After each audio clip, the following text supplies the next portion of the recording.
Matt is going to hold 2 clods, 2 aggregates from North Carolina.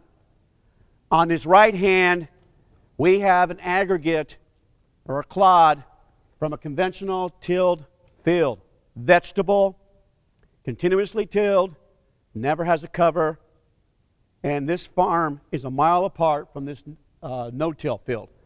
This no-till field is 40 years no-till. He has not used chemical fertilizer 16 years, has not used phosphorus in 9 years. How does he do that? Cover crops and a little bit of manure. But he does not have enough manure for the farm every year. So, now Mike is going to hold 2 of our Missouri soils. Let's see if I don't mess him up. Bad, good. Conventional till, no till. Okay? Oh, no, it's a sod, right? The other way. Did I mess it up? Yeah, I tend to do that. Okay, so go ahead, Doug. The inside and the outside. Okay, this is the inside. Okay. Okay. Now, what we're going to do, I want you to do this on your own farm. So go pick up some clods. Preferably that you do it when it's dry. Okay, so what we're going to do is we're going to drop these in, and then we're going to drop them in the water. And this is what's going to happen. Let me explain to you. We want to see if the soil is functioning. The way you see the soil is functioning, these gentlemen are going to drop the aggregate or the clod into the water. They're air dried. What's going to happen? There's millions of pore spaces in the clod. Water's going to rush in to fill that void and fill the pore spaces. We want to see which clod, which aggregate, which PED holds together. We don't want it to fall apart. If it starts falling apart, that means the pore space is collapsed. If the pore space collapses, no porosity. No porosity, no infiltration. And I don't know about you, ladies and gentlemen, we've had droughts for a long time. I want every drop in the soil pore. If it collapses, it's going to crust and it's going to run off. Okay, you guys ready? Okay, Matt, Mike, go ahead and drop them in. Okay. These are the conventional. Conventional. And then the center ones are no-till. And you'll see this one's, I was going to bring my Indiana soil. It explodes. This one's starting to slake, very heavy clays.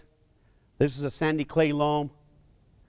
I want you to tell me, guys, Mike and Matt, now, I want to fess up right here. 7 years ago, ladies and gentlemen, I could not have explained this. I could have not explained this. Even though I went to graduate school for soils, I could not explain this to you. Guys, and I want you guys to feel comfortable because there's a reason I have name tags on you, because I'm going to call on you. I don't want you to feel we're all learning together. Matt, what's happening to the 2 soils that are disturbed? Why are they starting to slake? See how the starts falling on the bottom? Pore space. What happened to the pore space? Why is it falling apart? Now, NRCS people, we're going to have to learn how to teach and demonstrate these demonstrations because the chief wants us to teach all of our landowners.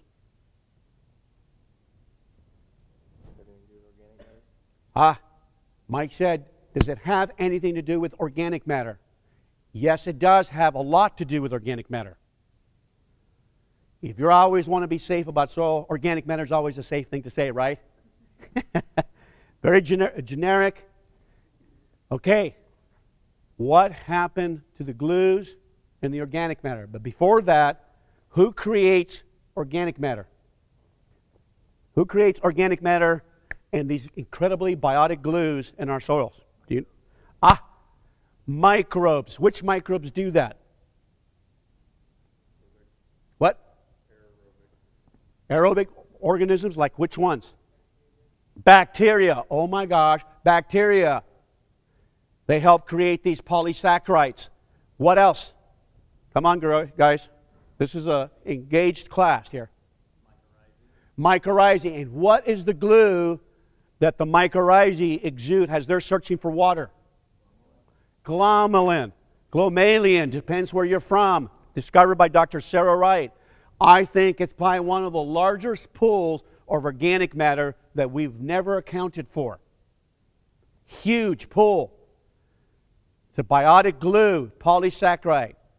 It sheds water. Look at this. You can keep this clod in water for days. And we're going to open it up in a little while because some of you are going to say, because I know you guys are from Missouri, you're going to say, yeah, but water didn't get in there, right, Ray? You put glue on it. I had some farmer from Missouri told me that. So we're going to check it, and we're going to open it up in a little while, and we'll see if the water's soaked in. So it's a hydrophobic glue. It sheds water. It helps hold on cation exchange. Earthworms help create these cementing agents. As they're going through the soil, ingesting, eating the critters, they're pooping out, they help fuse the soil. What gets leaked in the roots? What gets leaked in the roots also helps build these cementing, these biotic glues. Organic matter. Organic matter, you could be said, somebody ate it and pooped it out. Incredibly complex molecules. In fact, organic matter is so complex, do you know they have not identified all the molecules? That's how complex it is. Now we know all the critters, all the living critters, and we also know cation exchange capacity, the mineralogy, all help. But it's predominantly biological in most soils. Now, this test will work on 98 to 99% of your soils. It's like when you go to the doctor, he doesn't just take one test, he takes a barrage of tests. This is just one. Now, what happened to the glues, guys? Sir, what happened to the glues? What happened to these precious glues in these tilled systems? What do you think? Audience? They broke down. How did they break down? How? They were oxidized. How were they oxidized?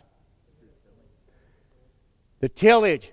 The moment you till, I had my small farm, and I'm telling you, if I would have known what I was doing when I ran that disc, tillage is the most destructive thing for the soil ecosystem. To make it very clear, it is the most worst thing you can do for your soil. The moment I